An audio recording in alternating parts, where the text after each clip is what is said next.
चलिए, we are going to start with a new topic in the solid state, imperfection in the solid. ठीक है, इसको imperfections भी बोलते हैं या defect in the solid. Generally हमने थर्ड लॉ ऑफ थर्मोडायनामिक्स क्या पढ़ा था? At absolute zero temperature, at absolute zero temperature, the entropy of all the crystalline solid is zero. पढ़ा था. Because at absolute zero temperature, the kinetic energy is zero. That means molecular motion is zero. Because absolute zero temperature is 0 Kelvin and kinetic energy is directly proportional to temperature. That is absolute temperature. Because of that, molecular motion क्या था? Zero था. ठीक है, molecular motion क्या था? Zero था.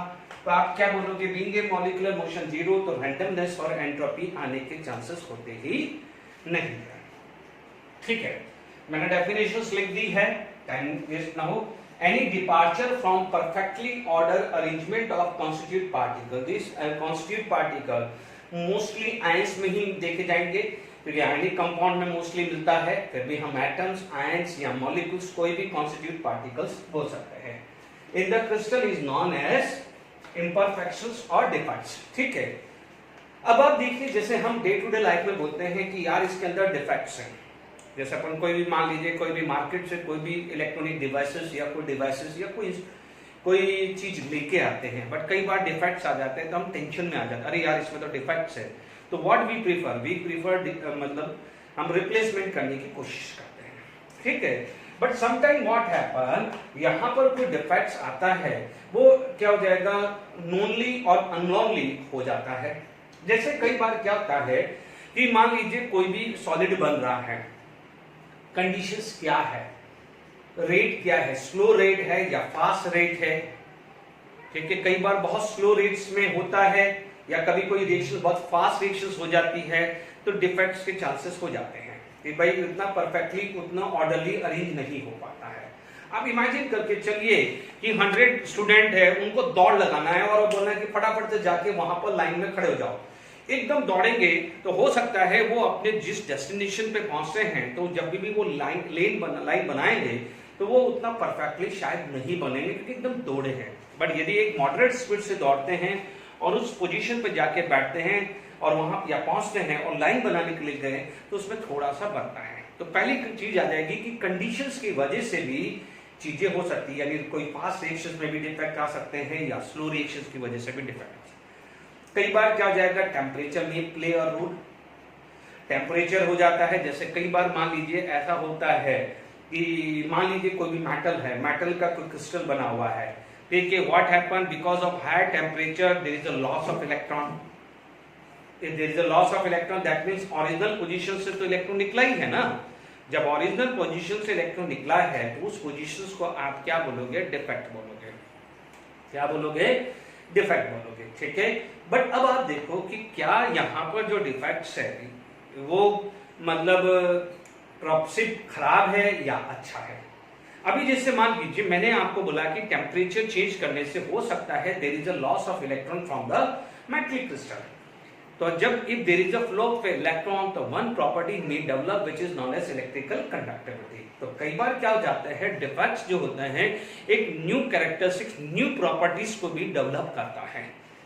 ठीक है, जैसे मान लीजिए आप बोलोगे इम्प्योरिटीज हम कहीं जगह मिक्स करते हैं, तो इम्प्योरिटीज जब मिक्स करते हैं तो भी क्या हो जाएगा?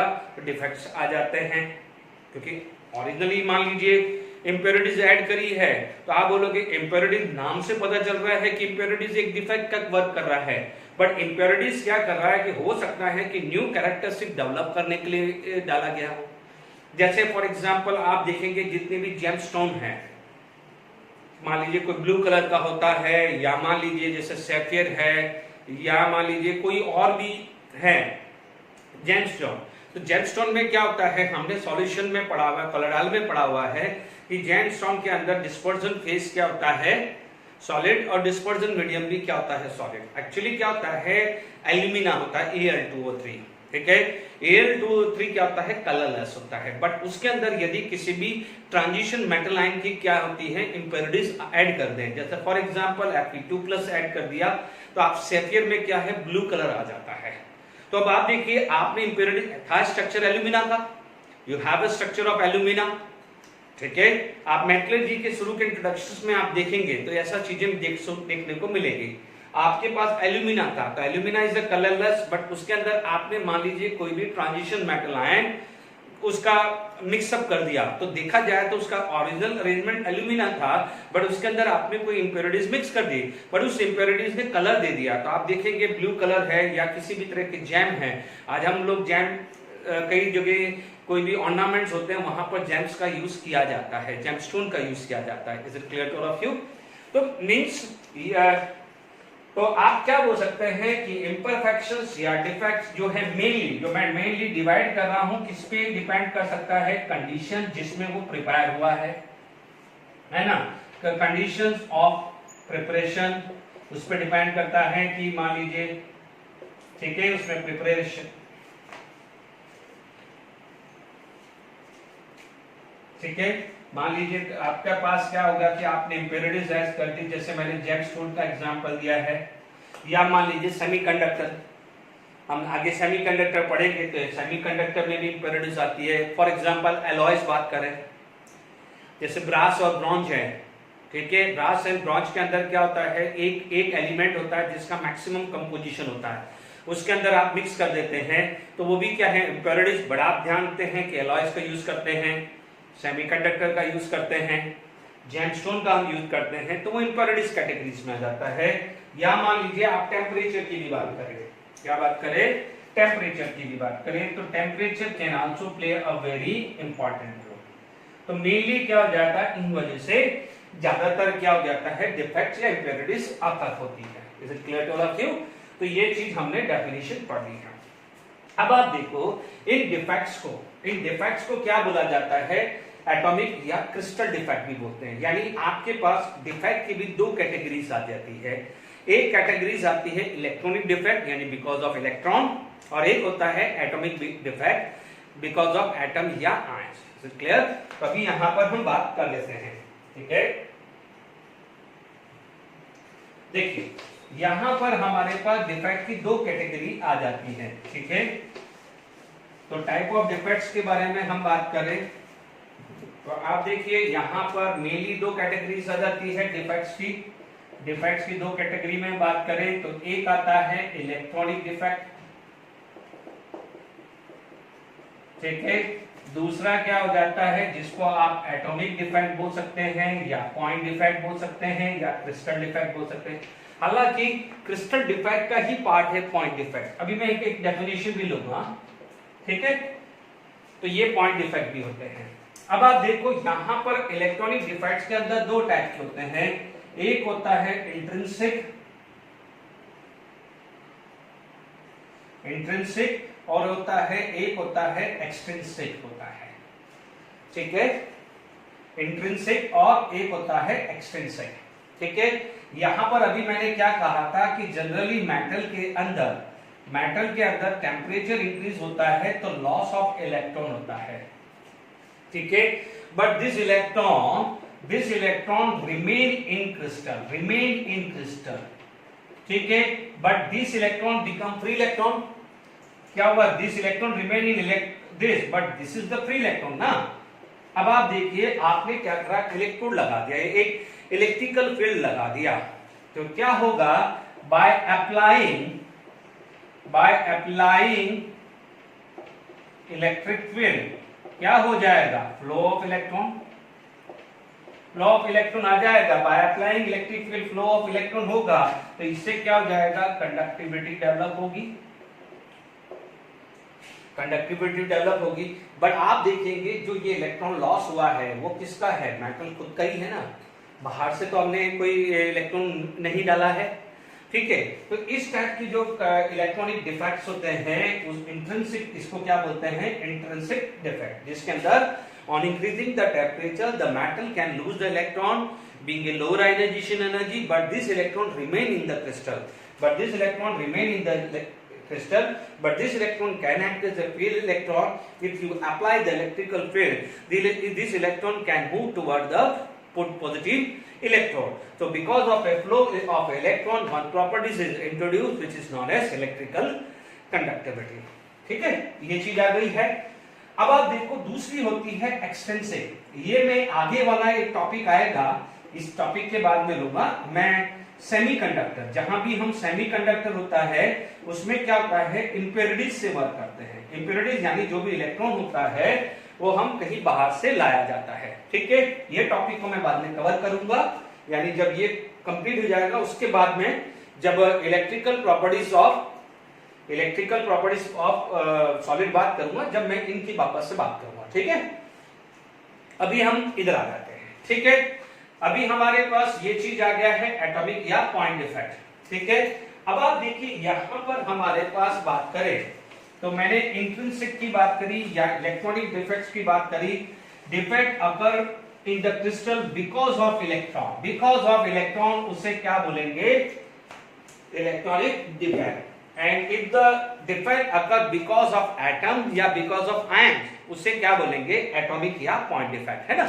इसको अपन क्रिस्टल डिफेक्ट या जो भी बोल सकते हैं। ठीक है, अब आप देखिए यदि मैं बात करूं type of crystal defect, type of crystal defect की बात करूं, ठीक है, टाइप ऑफ क्रिस्टल डिफेक्ट की बात करूं, क्लियर, तो मैं बात करूंगा टाइप ऑफ क्रिस्टल डिफेक्ट की बात करूं तो पहला जो आता है which is known as point defect. दूसरा क्या आता है, लाइन डिफेक्ट आता है। और तीसरा जो आता है which is known as plane defect. देखो मोस्टली जो आता है वो आपका ये पॉइंट डिफेक्ट ज्यादातर होता है। ठीक है, अब आप देखिए suppose if there is a regularly and orderly arrangement. ठीक है, मान लीजिए क्या हो जाएगा, यहां से देयर इज ए मिसप्लेसिंग या शिफ्टिंग या ट्रांसफर ऑफ एटम्स या ions from one of lattice point, तो उसे क्या बोलेंगे हम, वन ऑफ लैटिस पॉइंट होगा, मिसप्लेसिंग बोलेंगे या डिस्प्लेसमेंट बोलेंगे, शिफ्टिंग बोलेंगे या ट्रांसफर बोलेंगे of atom ions from one of lattice point, या मतलब एक एक पॉइंट से जा रहे हैं। ठीक है, जैसे मान लीजिए आपके पास जैसे ये प्लस, ये माइनस, ये प्लस, ये माइनस, ये माइनस, ये प्लस, माइनस, प्लस। ठीक है, ऐसा कुछ आपका अरेंजमेंट है। ठीक है, मान लीजिए यहां से एक पॉइंट से मान लीजिए ये यहां से कोई चला गया। ठीक है, या यहां से कोई चीज चली गई। ठीक है, तो आप बोलोगे एक पर्टिकुलर पॉइंट से डिस्प्लेस हुआ है, एटम भी हो सकता है या आयंस भी हो सकता है। मॉलिक्यूलर सॉलिड होगा तो एटम, ठीक है, या मॉलिक्यूल्स होगा। ठीक है, यदि कोवेलेंट होगा तो क्या होगा, एटम होगा। ठीक है, यदि आयनिक होगा तो आयंस होगा। तो आप बोलोगे मिसप्लेसिंग या शिफ्टिंग हो सकता है कि ये कुछ this particular positive ion can be shifted to another position, या मान लीजिए इसका कहीं ट्रांसफर हो सकता है या इसकी जगह रिप्लेस भी किया जा सकता है। कई बार आपने बाहर से इंप्योरिटी डाली, मान लीजिए यहाँ पर A+ था, हो सकता है B+ आके इस A+ को हटा दे, तो वो भी क्या हो जाएगा, डिफेक्ट है, क्योंकि ओरिजिनली तो A+ था ना, आपने बाहर से B+ डाला और B+ ने A+ को हटा दिया, तो वो भी तो क्या हो जाएगा, एक इंप्योरिटी से एक डिफेक्ट आया। डिफेक्ट यानी जो ओरिजिनल अरेंजमेंट है उसमें चेंजेस लाना, उसे बोला जाता है डिफेक्ट्स। बस इतना समझ लो, वो यहां से बाहर निकल जाए, यहां से कहीं शिफ्ट और चला जाए, या यहां से निकल के कहीं बीच में फंस जाए, या मान लीजिए इसको कोई और रिप्लेस कर दे, तो ये सब क्या हो जाता है, यदि पर्टिकुलर पॉइंट पे आता है उसे बोलते हैं पॉइंट डिफेक्ट। ठीक है, अब आप देखो यही डेफिनेशन, यही चीजें क्या हो जाएगा, यदि आपके पास यदि इरेगुलरिटी इन लाइन आ जाए तो लाइन डिफेक्ट बोलेंगे, यानी पूरी डेफिनेशन। इरेगुलरिटी इन लाइन आएगा तो लाइन डिफेक्ट बोलेंगे, और क्या हो जाएगा, irregularity in one of plane, कोई भी एक प्लेन के अंदर इरेगुलरिटी आ जाए तो उसे क्या बोलेंगे, प्लेन डिफेक्ट बोलेंगे। बिल्कुल समझ में आ गया है, यानी आप बोलोगे मिसप्लेसिंग या शिफ्टिंग या ट्रांसफर ऑफ एनी एटम्स और ion so that there is a irregularity in line, तो आप बोलोगे लाइन डिफेक्ट, एंड यही चीज में क्या होगा, यहाँ पर आप ऐड करोगे irregularity in one of the plane या एनी ऑफ द प्लेन, उसे क्या बोलेंगे, प्लेन डिफेक्ट। नाम से समझ में आ रहा है, एक पॉइंट में गड़बड़ हो रही है तो पॉइंट डिफेक्ट, पूरी लाइन में गड़बड़ हो रही है लाइन डिफेक्ट। मान लीजिए there is 100 line, let it be 100 line, मान लीजिए एक लाइन या 2 लाइन या 3 लाइन या 4 लाइन में किसी भी तरह से इरेगुलरिटी आ जाए, this is considered as a line defect. Is it clear? अब मान लीजिए आपके पास कोई भी प्लेन है, let it be X plane, Y plane, Z plane. X plane में इरेगुलरिटी है, वाई जेड बिल्कुल सही है, फिर भी आप उसको क्या बोलोगे, प्लेन डिफेक्ट बोलोगे। Is it clear to all of you? तो एक इंट्रोडक्शन मैंने आपको दे दिया है। Is it clear to all of you? Okay, तो हमारे पास क्या हो जाएगा, सॉलिड्स में टाइप ऑफ डिफेक्ट्स मैंने आपको लिया है। ओके, अब आप देखिए इसके बाद हम स्टार्ट करते हैं एटॉमिक या पॉइंट डिफेक्ट, यानी अभी अपन ने पॉइंट डेफिनेट बात करें, एटॉमिक या पॉइंट डिफेक्ट की बात करते हैं। ठीक है, ठीक है, यहां पर हमारे पास आता है एटॉमिक या पॉइंट डिफेक्ट। ठीक है, एटॉमिक या पॉइंट डिफेक्ट की बात आ जाती है। ठीक है, अब हमारे पास डिफरेंट कैटेगरी है इसमें। सबसे पहले जो कैटेगरी आती है दैट इज स्टोशियोमेट्री। क्या आता है, स्टोशियोमेट्री डिफेक्ट। सबसे ज्यादा क्वेश्चन जो भी बने हैं अभी तक बीजेडब्ल्यू एडवांस है इसमें बने हैं। ठीक है, अब स्टोशियोमेट्री डिफेक्ट्स के अंदर क्या हो जाता है, मेनली 4 टाइप के बनते हैं, बट कई बार रेफरेंस बुक में 3 टाइप के ही होते हैं। ठीक है, आपके पास क्या हो जाता है, जैसे मान लीजिए मैं पहला ऑर्डर ले लूं तो मैं बात करता हूं वैकेंसी डिफेक्ट्स। ठीक है, नाम से ही समझ में आ रहा है कि मान लीजिए कोई अरेंजमेंट है, if there is arrangement of, मान लीजिए यहां पर प्लस माइनस प्लस माइनस, ठीक है, माइनस प्लस माइनस प्लस। ठीक है, यहां से मान लीजिए इस अरेंजमेंट में, this arrangement can be atom, this arrangement can be ion, this arrangement can be molecules. हो सकता है मैं कोई भी और अरेंजमेंट बना दूं। अभी एक काम करते हैं कि पर्टिकुलर आयंस नहीं लेता हूं। ठीक है, या मान लीजिए होगा भी, तो मान लीजिए ये प्लस माइनस होगा भी। ठीक है, थोड़ी देर के लिए मान लेता हूं कि ये एटम भी हो सकता है, आयंस भी। सपोज मान लीजिए आप यहां से और यहां से चला गया। ठीक है, यहां से क्या हो गया है, एक गैप आ गया, यानी यहां से वैकेंसी डिफेक्ट में क्या होता है, देखो वैकेंसी डिफेक्ट एक जनरल टर्म है, ये दिस कैन बी एटम या दिस कैन बी आयंस। ठीक है, अब आप देखो यहां पर क्या हुआ है, एक वैकेंसी क्रिएट होगी, here this is the vacancy, यहां पर क्या हो जाएगा, वैकेंसी क्रिएट हो गई है। तो इस डिफेक्ट को क्या बोलते हैं, वैकेंसी डिफेक्ट। बट ध्यान दीजिएगा स्टोशियोमेट्री डिफेक्ट्स में क्या फर्क होता है, जनरली स्टोशियोमेट्री डिफेक्ट जो आता है वो मेनली फॉर आयनिक कंपाउंड होते हैं, और वहां पर क्या हो जाएगा, loss of cation and loss of anion from its original position. Make sure from its original position, if it is like in A 1:1 ratio, यदि 1:1 रेशियो में लाइक करता है तो आप उसे क्या बोलते हैं, स्टोशियोमेट्रिक डिफेक्ट। ठीक है, 1:1 में। ठीक है, हालांकि ये जो वैकेंसी डिफेक्ट है टाइम पास है, क्योंकि इसी तरह का डिफेक्ट होता है स्कॉटकी डिफेक्ट। तो स्कॉटकी डिफेक्ट भी वही होता है, बट ठीक है, अभी एनसीईआरटी में दिया हुआ है तो I am going to explain this. But ठीक है, वैकेंसी यानी क्या हुआ, यहां से एटम या आयन अपनी ओरिजिनल पोजीशन से छोड़ा और वो क्रिस्टल से बाहर आ गया। दैट मींस यहां पर आप डिफाइन करोगे तो आप बोलोगे if atoms ions displace from its original lattice point and will come out from crystal. Simple, यानी क्रिस्टल से बाहर आ जाएगा तो क्या होगा, यहां पर आपके पास एक वैकेंसी क्रिएट हो जाएगी, this is known as vacancy defects हो गया। आई होप समझ में आ गया है what is the definition of vacancy defects. ठीक है, अब मान लीजिए इसी तरह का कोई अरेंजमेंट आपके पास है। ठीक है, मान लीजिए यही मेरे पास अरेंजमेंट है, वापस से मैंने यही स्ट्रक्चर को मैंने बना दिया। जो पहले वाला था बच्चों, ये वैकेंसी और इंटरस्टिशियल क्या होता है, जनरल होता है। This can be for atom और as well as for ion. अब आप देखो इसी की सेकेंड कैटेगरी आ जाती है which is known as interstitial defect. ठीक है, सेकेंड कैटेगरी जो आती है which is known as interstitial defect. ठीक है, अब इंटरस्टिशियल डिफेक्ट के अंदर क्या होता है, यहां पर आया।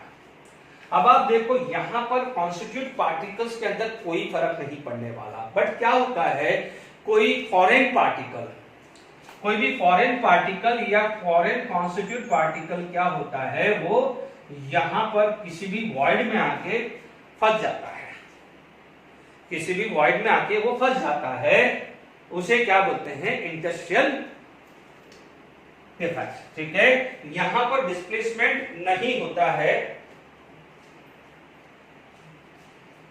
ठीक है,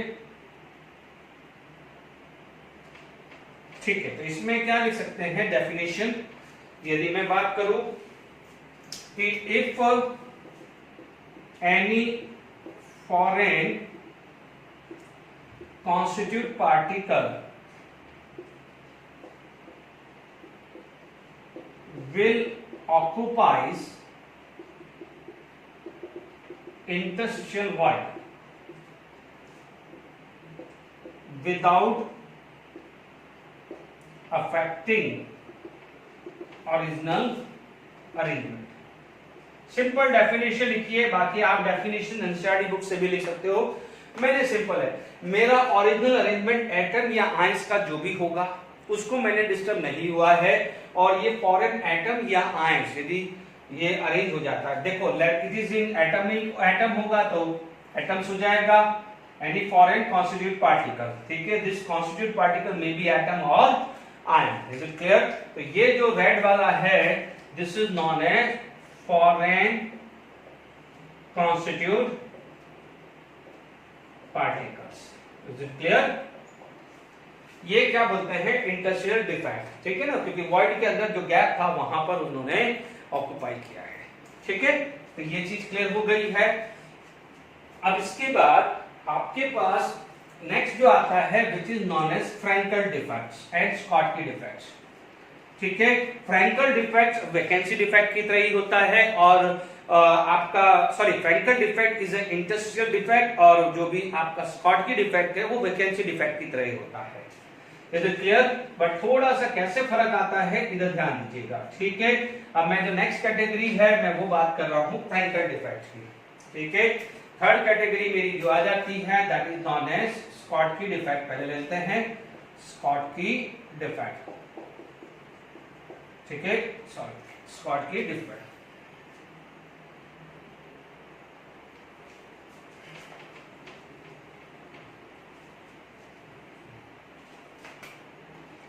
स्कॉटकी डिफेक्ट।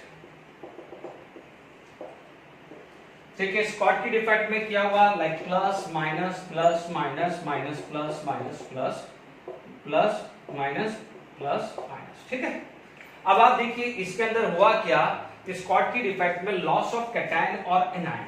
ठीक है, जैसे मान लीजिए आपके पास यहां से क्या हुआ, एक कैटायन निकला, एक एनायन निकला। ठीक है, मान लीजिए रेशियो 1:1 हो सकता है, 2 cation 2 anion, 3 cation 3 anion, 4 cation 4 anion, but the ratio would be 1:1, make sure. ठीक है ना, तो क्या होगा कि जब आपका लॉस सेम होगा तो there is a no change in the chemical formula. Chemical formula is not going to be change. तो स्टोइचियोमेट्री डिफेक्ट में ध्यान रखना, the chemical formula is not going to be change. मान लीजिए AB है तो स्कॉटकी डिफेक्ट हो या फ्रैंकल डिफेक्ट हो, द फॉर्मूला बिकम AB, यानी the loss of cation and loss of anion from its original position should be 1:1। यहां पर क्या था, मैंने एग्जांपल दिया तो यहां पर 1:1 हुआ है। ठीक है, ओके, तो यहां पर क्या होगा कि यहां पर इस वाले में तो डेफिनेशन आप बोलोगे loss of anion and cation from original lattice point and come out from crystal. बिल्कुल ठीक है, लिख दिया, come out from crystal.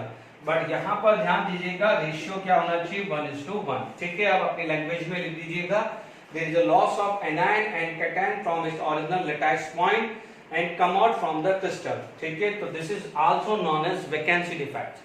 ये vacancy defect का ही कैटेगरी आ जाती है. Is it clear? अब आप देखो इससे इम्पैक्ट क्या पड़ जाता है. ठीक है, यदि आपके पास स्कॉटकी या फ्रैंकल डिफेक्ट आ जाता है, ठीक है, तो आप क्या बोलोगे, यहां पर सबसे पहले density is going to be decrease.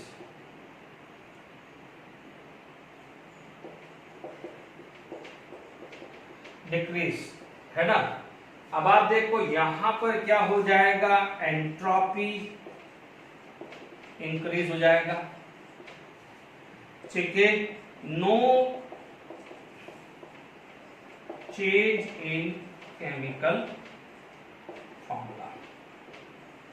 यदि मैं केमिकल फॉर्मूला की बात करूं तो there is a no change in chemical formula. ठीक है, ठीक है, there is a no change in the chemical formula. Is it clear?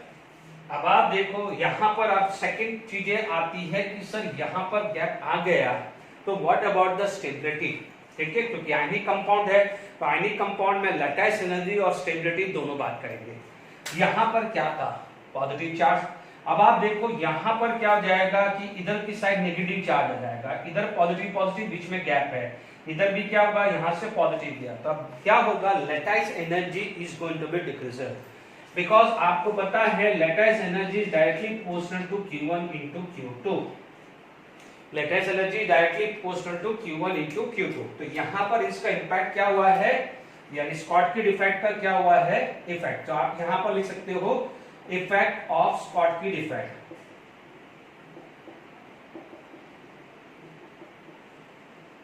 ठीक है, तो आप no change in the chemical formula, ये तो क्लियर हो गया, एंट्रोपी इंक्रीजेस. अब आप देखो लैटिस एनर्जी.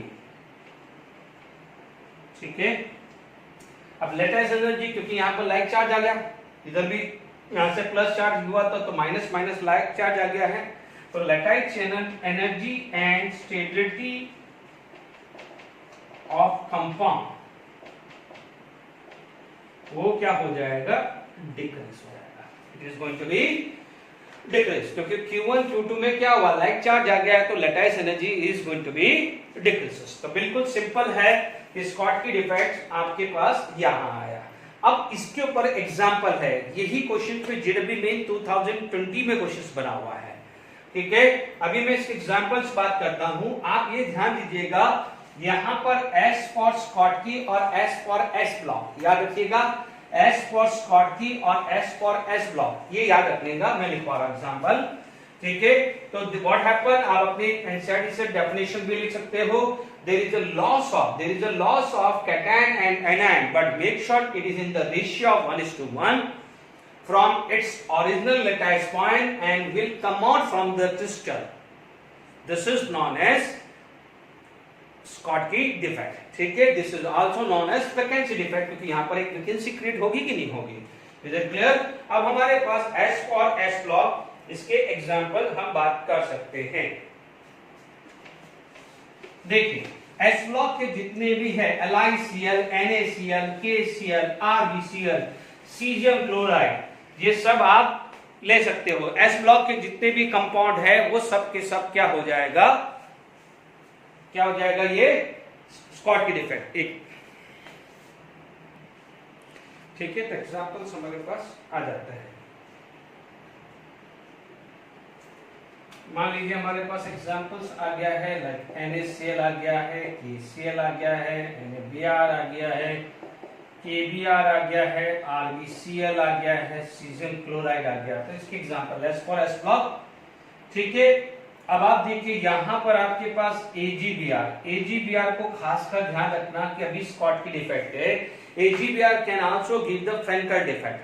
ठीक है, और ये जेडब्ल्यू में 2020 में भी पूछा गया है. ठीक है, जेडब्ल्यू में 2020 में. अब आप देखिए इसमें क्या खास बात है, आपको यदि NaCl का स्ट्रक्चर याद आ रहा हो या सीजियम क्लोराइड का स्ट्रक्चर याद आ रहा हो तो NaCl देखिए, अब आप एक चीज का ध्यान रखना, NaCl का कोऑर्डिनेशन नंबर 6:6 हुआ करता था, जबकि सीजियम क्लोराइड का 8:8 होता है। तो इस केस में क्या होता है कि कोऑर्डिनेशन नंबर, इस केस में क्या होता है, coordination number is high. Coordination number क्या होता है, जनरली 6:6 और 8:8 वाला होता है। दूसरा क्या है, आप लोगों को पता है कि जितना ज्यादा कोऑर्डिनेशन नंबर होगा उतना रेडियस रेशियो क्या होगा, हाई होगा। तो यहां पर क्या हो जाएगा, radius of cation and radius of anion it should be high. इसका मतलब यहां पर दोनों के बीच में जो रेशियो है इट शुड बी हाई होता है, यानी आप ये समझ लीजिए कि radius of cation and radius of anion में बहुत ज्यादा डिफरेंस नहीं है, ठीक है ना, ये ध्यान रखना। हाई का मतलब क्या है, रेडियस ऑफ कैटायन और रेडियस ऑफ एनायन में बहुत ज्यादा डिफरेंस नहीं है। तो आप क्या बोलोगे, रेडियस ऑफ कैटायन, ये भी बच्चों क्वेश्चन बनता है, radius of cation and radius of anion है स्मॉल डिफरेंस, है स्मॉल डिफरेंस, इनके बीच में क्या होना चाहिए, एक स्मॉल डिफरेंस होना चाहिए, क्लियर। तो यहां पर आपके पास coordination number is high, radius of cation and radius of anion should have a small difference. ये समझ में आ गया। स्टोइचोमेट्रिक डिफेक्ट्स के अंदर हमने फ्रैंकल डिफेक्ट भी पढ़ लिया है। अब आप देखिए यहां पर यदि मैं बात करूं, नेक्स्ट जो डिफेक्ट आ जाता है वो आ जाता है फ्रैंकल। ये हमने स्कॉट की डिफेक्ट पढ़ा है, अब हम पढ़ते हैं फ्रैंकल डिफेक्ट, ठीक है। फ्रैंकल डिफेक्ट की बात करें, वापस से डायग्राम बना लेंगे, ठीक है। देखिए इसके बाद हमारे पास क्या आ जाता है, फ्रैंकल डिफेक्ट। मान लीजिए फोर्थ वन, उसको क्या बोलते हैं, फ्रैंकल डिफेक्ट। देखिए फ्रैंकल डिफेक्ट में क्या होता है कि कोई भी एटम्स आए, जैसे यहां पर क्या होता है, देखिए यहां पर आएगा एनी आयंस, देखो मोस्टली होता है कैटायन, क्योंकि कैटायन की साइज छोटी होती है ना, कैटायन की साइज छोटी होती है, ठीक है ना, ध्यान रखना। Any ion mostly cation lost its original lattice point, lost it original lattice point and occupies interstitial void,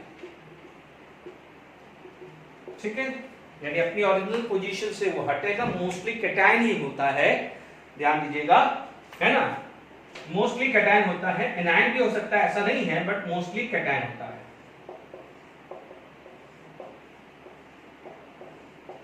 ठीक है ना। और क्योंकि देखिए बच्चों होता क्या, they have a spherical shape, ठीक है, और मान लीजिए यदि यहां से ये हटा, late it B, it will कम, यहां से वो हटा है, जब वो हटा है तो क्या हो जाएगा, दिस इज प्लस चार्ज, ठीक है।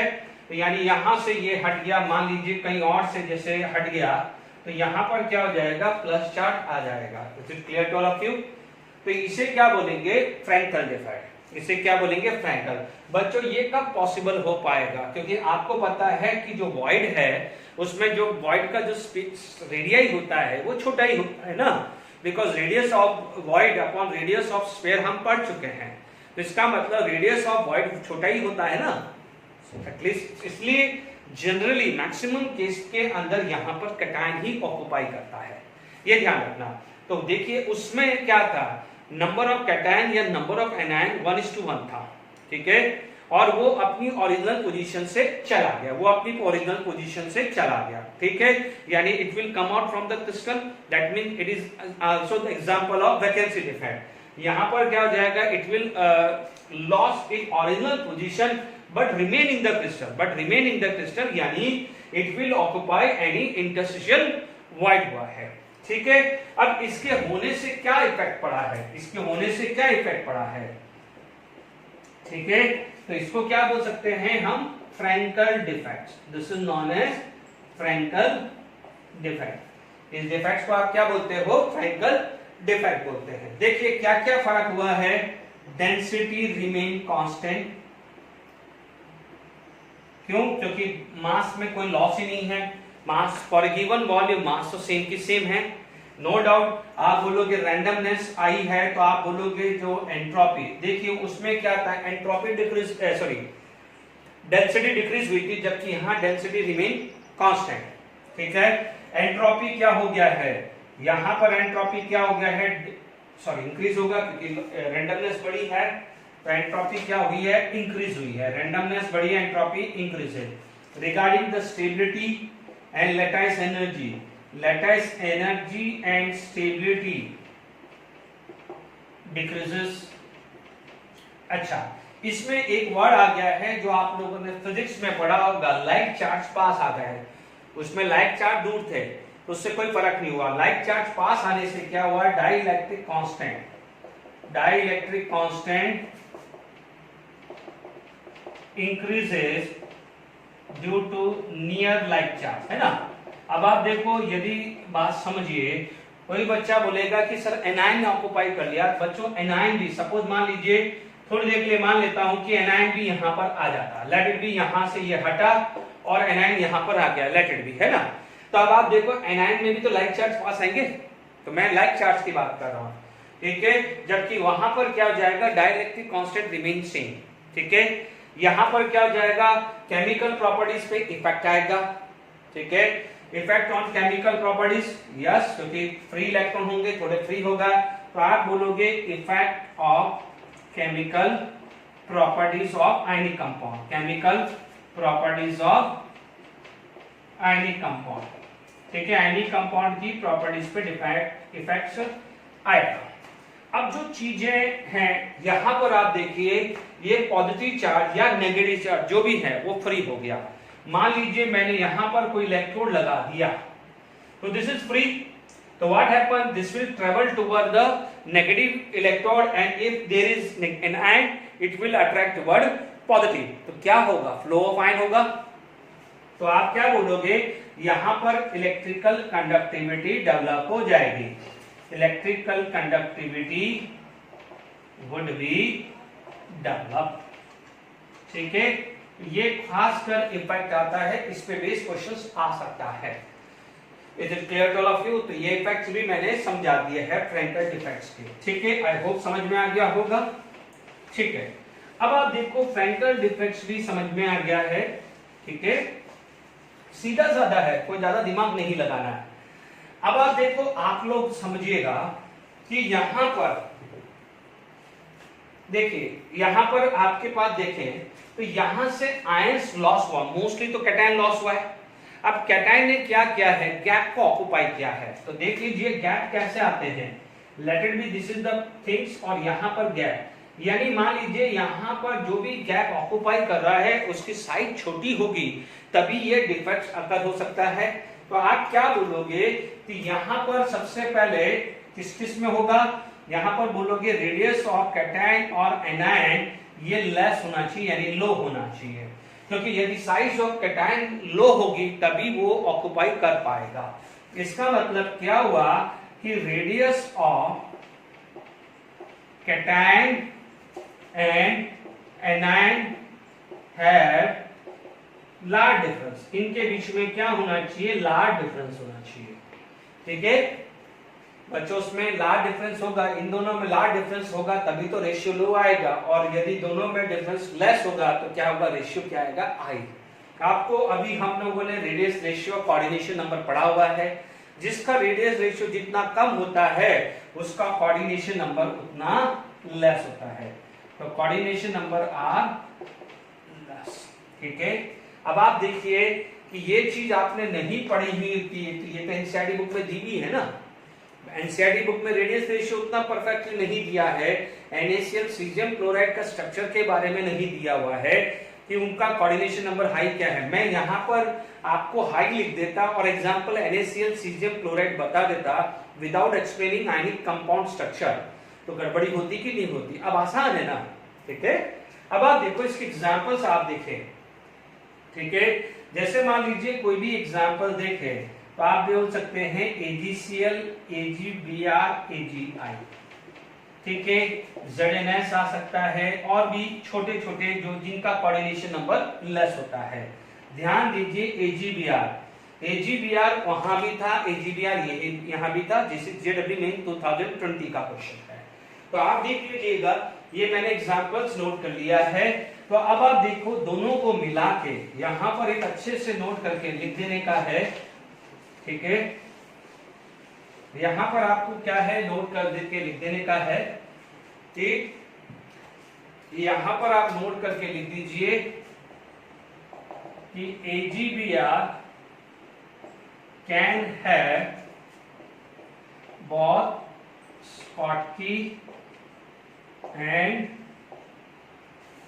can show both Schottky and Frankel defect, दोनों डिफेक्ट शो कर सकता है। Clear to all of you, both है ना। अब इस पे बेस क्वेश्चंस करते हैं, ठीक है। देखिए कुछ क्वेश्चंस मैं लेके आया हूं। देखिए, which of the following likely to show the Frankel and Schottky defects? Cesium chloride, Schottky, KBr, Schottky, AgBr, both Schottky as well as Frankel, ZnS can show Frankel defect. Simple है, text book based question है। Which type of defect, which type of crystal defect is indicated in diagram? देखिए यहाँ पर आपके पास Na+ गया, यहाँ पर Na+ गया, यहाँ Cl, यहाँ Cl, तो आप क्या बोलोगे, this is the structure of Schottky defect, ठीक है ना। तो ये बिल्कुल सिंपल सा क्वेश्चन हमने यहाँ पर बात कर ली है, ओके। अब आप देखो, अभी हम लोगों ने एटॉमिक और पॉइंट डिफेक्ट के अंदर सबसे पहले स्टोइचोमेट्रिक डिफेक्ट्स पढ़ा है। स्टोइचोमेट्रिक डिफेक्ट्स के अंदर क्या होता है, रेशियो इज 1:1। रेशियो क्या होता है, 1:1, या हम ऐसा बोल सकते हैं, रेशियो 1:1 नहीं भी ध्यान रहे तो ऐसा समझ सकते हैं कि the formula, the chemical formula is not going to be change, the chemical formula is not going to be change, ठीक है। इसके अंदर हम और आगे बात करते हैं, which is known as impurities defect. क्या बोलते हैं, इम्प्योरिटी डिफेक्ट, यानी इम्प्योरिटी डिफेक्ट का मतलब you are going to add the impurity from the outside, ठीक है। बट ध्यान दीजिएगा, it maintain the electrical neutrality. जितने भी डिफेक्ट्स आएंगे, आप स्टोइचोमेट्री पढ़ रहे हैं, नॉन स्टोइचोमेट्री पढ़ रहे हैं, इनके अंदर क्या है, रेशियो रिमेन सेम, ठीक है। इम्प्योरिटी डिफेक्ट्स की बात करें तो यहां पर आपके पास मान लीजिए यहाँ प्लस माइनस, जैसे मान लो Na+, Cl- Na+, आपने Cl- ले लिया, यहाँ Cl- Na+, Cl- Na+, ठीक है, यहाँ Na+ आपने ऐसा, सपोज ये NaCl का स्ट्रक्चर है, ठीक है। अब मान लीजिए we are going to add the impurities of SrCl2, ठीक है। मान लीजिए आपने क्या करा, if SrCl2 is added into NaCl structure, ठीक है। तो क्या होगा, यहां पर आप देखेंगे तो Sr can have a +2 charge, whereas Na can have +1 charge. तो आप क्या बोलोगे, इससे क्या कंक्लूजन निकलेगा कि 1 Sr2+ डिस्प्लेस्ड 2 Na+, ठीक है। यानी जैसे ही आपने SrCl2 डाला, यहां से आपका Na+, सपोज यहां से Na+ हट गया, ठीक है। अब एक Na+ हट गया तो उसकी जगह कौन आ गया, Sr2+ आ गया। तो अब आप देखिए Sr2+ तो एक ही है, तो जब वो एक ऑक्युपाई करेगा तो एक होल या एक गैप या एक एम्प्टी स्पेस छोड़ देगा, ठीक है। तो क्या 1 Sr2+ डिस्प्लेस 2 Na+, ठीक है, ये पहला पॉइंट आ गया। 1 Sr2+ occupied one lattice point like this, है ना, and one hole remain, one hole या one gap या one void, one impurities जो भी है, one hole remain, ठीक है। ये दो चीज, इससे कंक्लूजन आ गया है। अब आप देखिए कि मान लीजिए मैंने कहा कि मान लीजिए मैंने 10.4% impurities of SrCl2 added into NaCl। बच्चों इसको देख के मुझको एक चीज याद आ गई, मैं अभी वो लिखवा देता हूं, आप स्कॉट के डिफेक्ट में लिख देना, ठीक है। मतलब ये वैल्यू याद आके मैं कोई एक न्यूमेरिकल वैल्यू थी, हालांकि आप एनसीईआरटी बुक से भी वो ले सकते हो, कोई इशू नहीं है। 10 की पावर -4, तो आप समझ लीजिए कि 1Sr2 plus displace 2Na plus, है ना। तो क्या हुआ, 10 की पावर -4 यानी 10 की पावर -4 बाय 100, है ना, परसेंटेज, यानी वो होगा, या मोल ले लो, या दिस परसेंटेज मोल ले लेते हैं, ठीक है, परसेंटेज मोल। तो आप क्या बोलोगे, this percent mole Sr2 plus can displace 2 into 10 की पावर -4 बाय 100, है ना, डबल हो जाएगा ना, जस्ट डबल। ये 10 की पावर -4% यानी 10 की पावर -6। तो अब आप देखिए यहां पर आपके पास ये चीज आ गई है, ओके। तो आप देखिएगा यहां पर हमारे पास, देख लीजिए, देखो मैंने अभी डेटा लिखा है, क्वेश्चंस क्या बन सकता है वो मैं अभी आगे बता रहा हूं, ठीक है। तो ये डेटा क्लियर हो गया कि 10 की पावर -6 मोल है Sr2 का, तो उसने कितने Na+ को हटा दिया है, 2 into 10 की पावर -6 मोल Na+ को डिस्प्लेस कर दिया है। ये तो क्लियर हो गया। यदि क्वेश्चन आ जाए कि this much impurities of Sr2 plus displace how many Na+, तो आप ये जवाब लिख देंगे, या आप इसको नंबर में लिखा तो क्या कर दोगे, 2 into 10 की पावर -6 into एवोगैड्रो, ये भी क्वेश्चन बन सकता है। Is it clear? अदरवाइज आपसे ये भी पूछा जाए कि वैकेंसी कितनी है, यदि आपसे पूछा जाए वैकेंसी कितनी है, तो आपको ये पता है कि 1Sr2 प्लस ऑक्युपाइड 1 पोजीशन और 1 वैकेंसी क्रिएट करता है, तो क्या बोलेगा कि यहां पर वैकेंसी कितनी आ जाएगी, 10 की पावर -6 मोल, और ऑक्युपाइड जो आएगा वो कितना आ जाएगा, 10 की power -6 mole. Is it clear? क्योंकि आपको पता है कि 1Sr2 plus occupied and 1 vacancy remain, ये हुआ ना। तो आपने क्या करा कि 10 की पावर 6 मोल डाला, तो 10 की पावर 6 मोल ऑक्युपाइड होगा और 10 की पावर 6 मोल क्या रहेगा, वैकेंसी रहेगी। देख लीजिए, एक ने 2 की जगह खाली करी, एक ने 2 की जगह खाली करी, और एक में Sr+2 आया, तो एक तो खाली रहेगा। 10 की पावर -6 था, उसने 2 into 10 की पावर -6 खाली करी, बट 10 की पावर -6 ऑक्युपाइड करी, तो 10 की पावर -6 खाली रहेगी कि नहीं रहेगी। Is it clear to all of you? इसको नंबर में एवोगैड्रो से मल्टीप्लाई करके भी आप इसका काम कर सकते हैं। Is it clear to all of you? तो यहां पर 10 की पावर -6 मोल, इसको आप मल्टीप्लाई कर सकते हैं। बात समझ में आ गई कि नहीं आ गई? अब आप देखिए, यदि यहां पर SrCl2 की जगह, मान लीजिए SrCl2 की जगह AlCl3 भी तो डाल सकता था मैं, ठीक है, मैं क्या डाल सकता था, I can put AlCl3 also, ठीक है। यदि मान लीजिए मैंने यहां पर एक AlCl3 डाल दिया, ओके, एग्जाम्पल 2 ले लेता हूं, या एग्जाम्पल ले लो। तो मान लीजिए if 1 mole of AlCl3 is added into NaCl crystal, ठीक है। तो अब समझ लीजिए तो क्या होगा, इस इफेक्ट क्या आ जाएगा, आप बोलोगे 1Al3 प्लस, आपको क्या आ जाएगा, बोलेगा displace 3Na plus, 3Na plus होगा ना, क्योंकि 3 प्लस है तो 3Na प्लस होगा। इज इट क्लियर ना? क्योंकि मैंने अभी थोड़ी देर पहले क्या करा है, इलेक्ट्रिकल न्यूट्रलिटी मेंटेन होगा, यानी total positive charge should be balanced by total negative charge. Is it clear to all of you?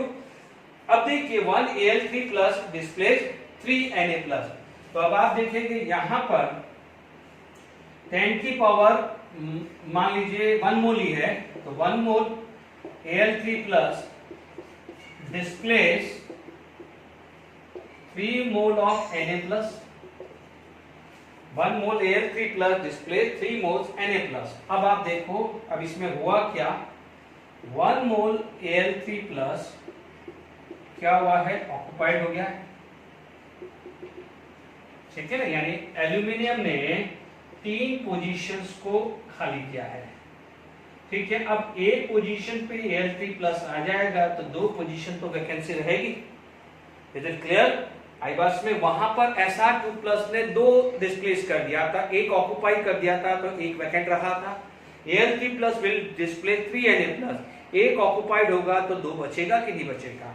यहां पर आप देखेंगे तो 2 मोल ऑफ मोल्स वैकेंसी, ठीक है। इस पे क्वेश्चंस न्यूमेरिकल्स क्वेश्चंस बन सकते हैं, तो ध्यान दीजिएगा यहां पर आपका न्यूमेरिकल क्वेश्चन बन सकता है। Is it clear? अब आप देखिए तो ये इंपैरेडिस डिफेक्ट्स आ गया है, ठीक है। यहां पर मैं जो इंफॉर्मेशंस बोल रहा था कि जो नोट करने के लिए, जो आप जहां स्कॉटकी डिफेक्ट लिखा है वहां पर आप लिख सकते हैं। Is it clear? हालांकि ये एनसीईआरटी बुक बेस्ड ही है, ठीक है, तो वो वही हमारे को लिखना है। यहां पर आप स्कॉटकी डिफेक्ट के वहां पर आप नोट करके लिख देना कि 10 की power 6 Schottky defect, Schottky defect per unit centimetre, ठीक है, ये होता है।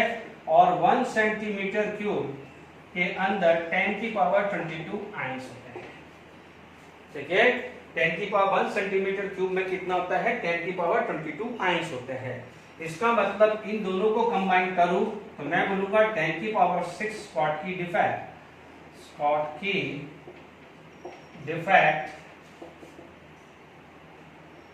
कितने आयंस के लिए, 10 की पावर 22 आयंस के लिए, पर 10 की पावर 22 आयंस, ठीक है। तो यानी अब आप देखिएगा मैं 1 स्कॉटकी डिफेक्ट बात कर लूं,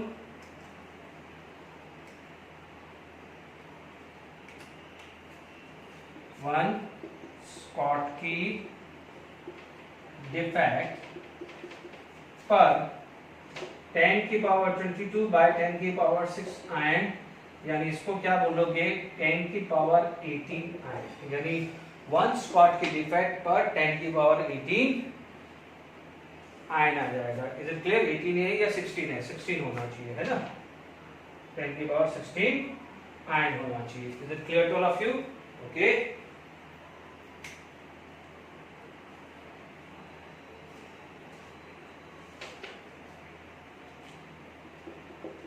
ठीक है, क्लियर हो गया। ये आप जहां स्कॉटकी डिफेक्ट है वहां नोट कर लीजिएगा। अच्छा, एक चीज जो मैं आपको बता रहा था, जो हमारी एनसीईआरटी बुक्स में या कहीं दिया नहीं है, but just for the information please, ठीक है, यानी वो भी एक तरह से डिफेक्ट्स ही होता है, जैसे जनरली अलॉयज में होता है। जैसे मान लीजिए जिंक है, जिंक और कॉपर का मिक्स करके अलॉयज बनाया जाता है, तो वो भी एक तरह से अलॉयज होता है। It is not in NCERT, पर मैं बता रहा हूं। मान लीजिए उसको भी आप उसमें डाल सकते हैं, डिस्प्लेसमेंट इंपेरिटी, डिस्प्लेसमेंट डिफेक्ट्स होगा। देखिए ये चीज जनरली क्या होती है, ये जो डिफेक्ट्स है वहां देखी जाती है जहां अलॉयज बनते हैं, ठीक है ना, जहां अलॉयज होता है। बच्चों अलॉयज में क्या होता है, mixing of atom having almost similar size, ठीक है। जब आप डी एंड एफ ब्लॉक पढ़ोगे तो वहां पर ये कैरेक्टरिस्टिक्स आएगी, ठीक है। तो आप अलॉयज होगा mixing of atoms having almost similar size. जैसे फॉर एग्जांपल मान लीजिए आपके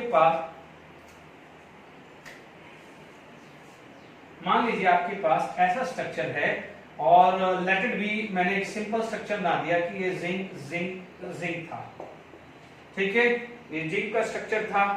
आप मान लीजिए जिंक के अंदर आप दूसरा स्ट्रक्चर मान लीजिए कॉपर है, और आप लोगों ने पढ़ा हुआ है 11th स्टैंडर्ड में कि डी ब्लॉक में जो साइज होती है वो ऑलमोस्ट इक्वली होती है, बिकॉज बहुत ज्यादा फर्क नहीं होता है, because as we move from left to right z effective is increase by 0.15।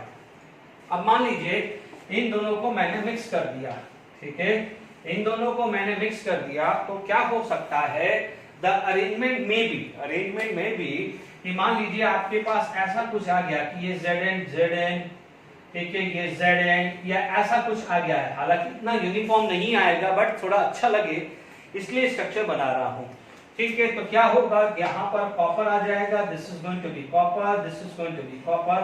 तो आप क्या बोलोगे, Zn था बट अब Zn की जगह क्या हो जाएगा, कॉपर आ गया है, यानी zinc is displaced by copper, या कॉपर के रिस्पेक्ट में बात करें तो copper is displaced by zinc.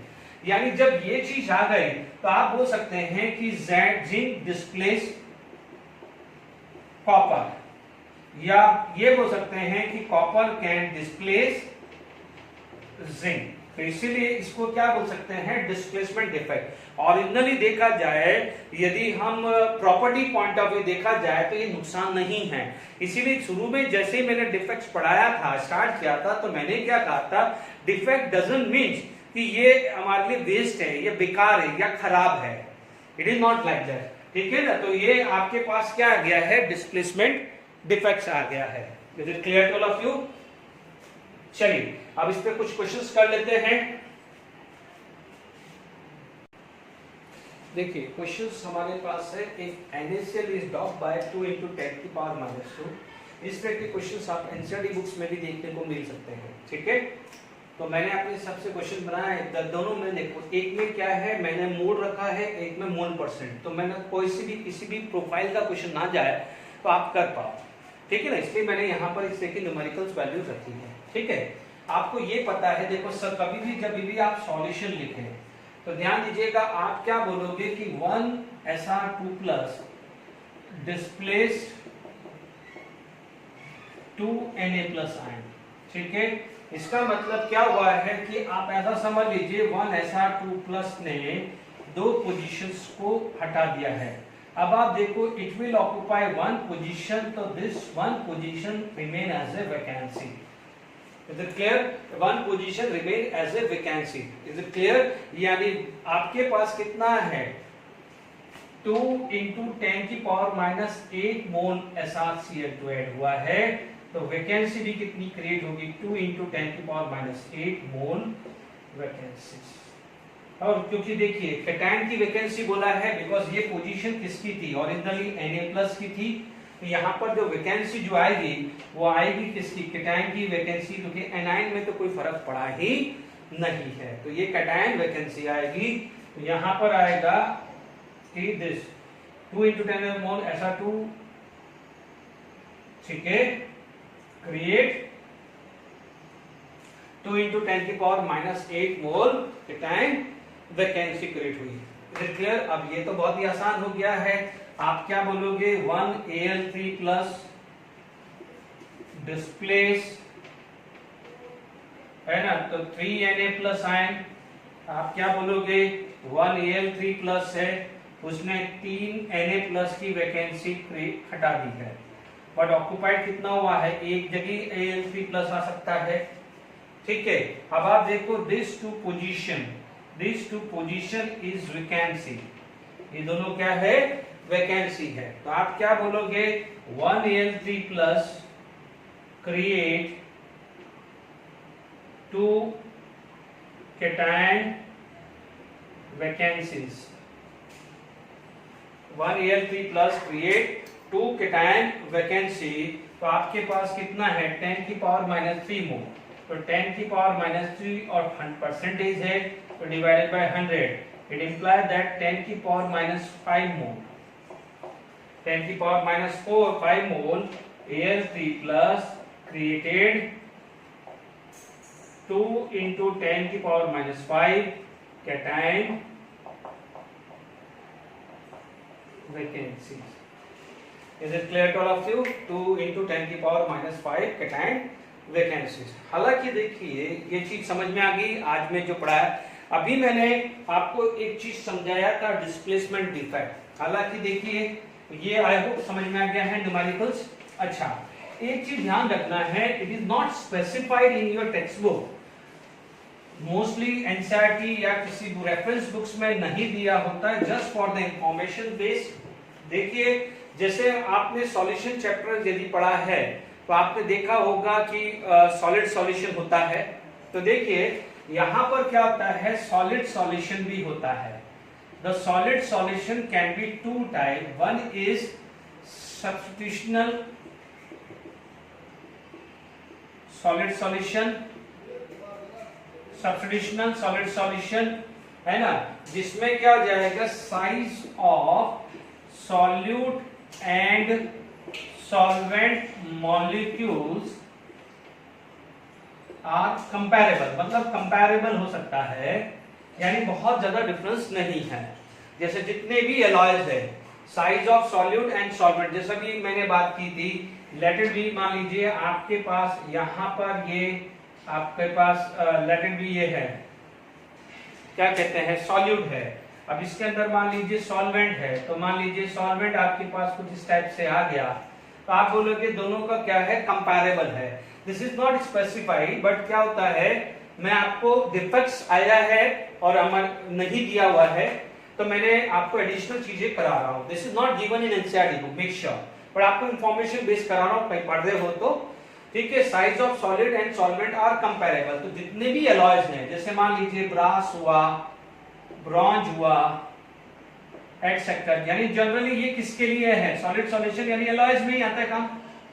तो आप देखिएगा इसमें भी क्या हुआ है, जो ओरिजिनल अरेंजमेंट होगा उसमें ही तो गड़बड़ी हुई है, तो solid solution is also the example of defects only ना। एक और आता है, एक और जो आता है, जो दूसरा टाइप आता है, which is known as interstitial, interstitial solid solution. ठीक है, इसको थोड़ा ढंग से बना देता हूं मैं डायग्राम, क्योंकि आप लोग जैसा भी मैंने बनाया था, इसको थोड़ा सा ढंग से डायग्राम बना देता हूं। ठीक है, यहां पर आप ऐसा समझ सकते हैं, अभी अपन ने जिंक कॉपर बनाया था, तो आप समझ लीजिए कि मान लीजिए ओरिजिनल स्ट्रक्चर ये था, ओरिजिनल स्ट्रक्चर ये था। ठीक है, अब उसमें क्या हो जाएगा, कुछ पोजीशन क्या हो जाएगा, सॉल्यूट आ गए, मतलब थोड़ा बहुत छोटी साइज हो सकती है। ठीक है, ये सॉल्यूट आ गए हैं, तो ये क्या हो जाएगा, सॉल्यूट, ये क्या है, सॉल्वेंट। तो इसे क्या बोलेंगे, सब्स्टिट्यूशनल सॉलिड सॉल्यूशन, यानी आप समझोगे कि सॉल्यूट ने सॉल्वेंट को डिस्प्लेस कर दिया है, ऐसा मान लीजिए। यहां पर क्या जाएगा, आप क्या बोलोगे कि size of solute molecules is very less then solvent molecules. ठीक है ना, तब आएगा ये क्वेश्चन। ये जो आता है, जैसे मान लीजिए टंगस्टन कार्बाइड WC हमने पढ़ा, वेरी हार्ड इन नेचर, बहुत हार्ड होता है। डायमंड, टंगस्टन कार्बाइड, ठीक है, ये बहुत हार्ड होते हैं, इसे क्या बोलते हैं, टंगस्टन कार्बाइड, ये बहुत हार्ड होता है। आप इमेजिन करके चलिए लैटिस एनर्जी कितनी ज्यादा होगी, इसका +3 -3, can you imagine lattice energy कितनी ज्यादा होगी, because lattice energy directly proportional to Q1 into Q2। और आयनिक कंपाउंड में पढ़ा है, लैटिस एनर्जी जितना ज्यादा होती है, हार्डनेस, मेल्टिंग पॉइंट ज्यादा होता है। ठीक है, तो अब आप देखिएगा इसके अंदर होता कैसा अरेंजमेंट। ठीक है, हम लोगों ने पढ़ा हुआ है इंटरस्टिशियल हाइड्राइड, तो क्या होता है कि जैसे ये पोजीशन है, ठीक है, why they are hard in nature, क्योंकि क्या होता है कि size of solid molecules very less होती है, तो ये जो गैप होते हैं वहां पर भी ये सॉल्यूट आ जाते हैं, दिस इज सॉल्यूट। तो इसकी वजह से क्या हो जाता है, डेंसिटी हाई हो जाती है, डेंसिटी हाई हो जाती है, हार्डनेस हाई हो जाता है, मेल्टिंग पॉइंट क्या हो जाता है, हाई हो जाता है। ठीक है, तो size of solid molecules is very less. तो अब आप देखो, आप क्या बोलोगे, सॉल्यूट ने क्या ऑक्युपाई किया है, it will occupy interstitial void. तो if the size of solid molecules is very less, then आप क्या बोल सकते हैं कि सॉल्यूट ऑक्युपाइड, क्या बोल सकते हैं, सॉल्यूट ऑक्युपाइड, है ना, interstitial void due to solvent molecules. ठीक है, इसमें क्या हुआ, due to the comparable side, तो आप बोलोगे सॉल्यूट डिस्प्लेस्ड सॉल्वेंट। ठीक है, तो ये थोड़ा एडिशनल पार्ट है, it is not given in our NCERT books, but ठीक है, मैंने करा दिया क्योंकि ये भी चीज है, ठीक है, क्योंकि this is also one of the defects, क्योंकि ओरिजिनल डिफेक्ट ब्लू वाला था बट उसमें बीच में रेड आ गया है, तो जो ओरिजिनल अरेंजमेंट है उसमें चेंज हुआ कि नहीं हुआ, इज इट क्लियर? बट ध्यान दीजिएगा इन सब के अंदर जो भी मैंने अभी पढ़ा है, the chemical formula is not going to be change, इसलिए इन सबको क्या बोला जाता है, स्टोशियोमेट्रिक डिफेक्ट बोला जाता है। Okay, thank you for today lecture.